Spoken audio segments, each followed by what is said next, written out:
മുഗൾ രാജാക്കന്മാരെ കുറിച്ചാണ് ഇപ്പോൾ RSSകാർ ഏറ്റവും കൂടുതൽ സംസാരിച്ചുകൊണ്ടിരിക്കുന്നത്.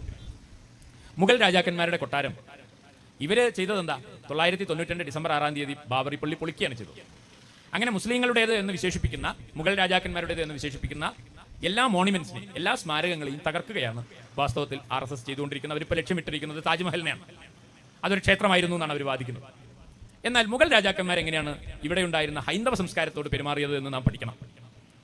രാമായണം എന്ന് പറയുന്ന പുസ്തകം ബാബറി പള്ളി പൊളിക്കുകയാണ് RSSകാർ ചെയ്തതെങ്കിൽ, രാമായണം എന്ന് പറയുന്ന സംസ്കൃതത്തിൽ എഴുതപ്പെട്ട വാൽമീകിയുടെ കൃതിക്ക് 11 പേർഷ്യൻ തർജ്ജമകളാണ് മുഗൾ കൊട്ടാരത്തിൽ നിന്നുണ്ടായത്. അതിൽ അബ്ദുൽ ഖാദർ ബദൌനിയാണ് അതിൽ ഏറ്റവും പ്രധാനപ്പെട്ട പണ്ഡിതൻ.